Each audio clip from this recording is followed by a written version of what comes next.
بسم اللہ الرحمن الرحیم۔ جب بندہ اللہ کا بن جاتا ہے تو دنیا کی ہر مخلوق اس کی خادم بن جاتی ہے۔ جب انسان کا تعلق اللہ کے ساتھ مضبوط ہوتا ہے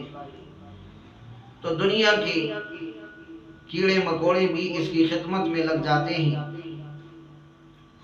آج میرے ذہن میں جو بات آئی کہ امام احمد بن حنبل رحمۃ اللہ علیہ یہ ایک نظریے کے مالک بھی ہیں اور ایک فقہ کے امام بھی ہیں، اور دنیا کا ایک بڑا حصہ ان کا متبعین اتباع کرنے والوں میں شمار بھی ہوتا ہے فقہ کے اندر۔ جب ایک زمانہ تھا، ایک فتنہ برپا ہوا تھا خلق قرآن کا کہ یہ قرآن مجید جو ہے یہ اللہ کا کلام نہیں ہے، اللہ کی مخلوق ہے جیسے باقی مخلوقات ہیں، تو امام احمد بن حنبل رحمۃ اللہ علیہ وقت کے حکمران کے سامنے ڈٹ کے کھڑے ہو گئے اور انہوں نے اپنے دلائل سے اس بات کو ثابت کیا کہ قرآن مجید یہ اللہ کا کلام ہے، یہ مخلوق نہیں ہے۔ تو فرماتے ہیں کہ ایک دفعہ جیل کے اندر مختلف ان کو جب سزائیں دی گئی تو جیلر یہ واقعہ خود بیان کرتا ہے، کہتے ہیں کہ ایک آدمی آیا اس حالت کے اندر کہ اس کے ہاتھ میں ایک پانی کی بوتل ہے، اور وہ جیل کے اندر جیلر اور قیدی کی حیثیت سے جب اندر تشریف لایا، مختلف لوگوں سے ملاقات ہوئی،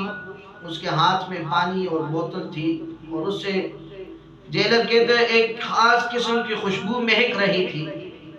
اور ایک خاص قسم کا عطر کی طرح جیسے کہ وہ مشک و عنبر ہو، اس سے خوشبو آ رہی تھی۔ تو اس نے امام احمد بن حنبل رحمۃ اللہ علیہ کو دیکھا تو امام احمد بن حنبل رحمۃ اللہ علیہ سے کہنے لگا، آج آپ کو تیسرا دن ہے مسلسل تکلیف دی جا رہی ہے، ایذائیں دی جا رہی ہیں، آپ کو کوڑے مارے جا رہے ہیں، آپ کے جسم کے اوپر ضربیں لگائی جا رہی ہیں، آپ کا سارا جسم چھلنی ہو چکا ہے، میں چاہتا ہوں کہ میں اس پانی کے ذریعے آپ کا علاج کروں۔ بہرحال بڑے اصرار کے بعد جب انہوں نے امام احمد بن حنبل رحمۃ اللہ علیہ کے جسم پر اس پانی کو ملا، پھر اس پہ ہاتھ پھیرا، امام احمد بن حنبل رحمۃ اللہ علیہ کو اس سے تسلی ہوئی، سکون آیا، کچھ آرام آیا، اور ان کے درد اور زخم ٹھیک ہونے لگے۔ جب جیلر نے یہ دیکھا کہ ایک آدمی کے ہاتھ میں پانی کی بوتل ہے اور اس کے ذریعے سے وہ زخموں کا علاج کرتا ہے اور زخموں پہ آرام آ جاتا ہے، تو اس جیلر نے اس قیدی سے پانی چھیننے کی کوشش کی، پانی اس سے مانگا، اس جن نے وہ پانی نہیں دیا، اور جیلر نے اس سے پوچھا کہ آپ کون ہو، کہاں سے آئے ہو؟ تو اس نے یہ بتایا کہ میں ہندوستان سے آیا ہوں، میں آیا نہیں، مجھے اللہ نے بھیجا ہے،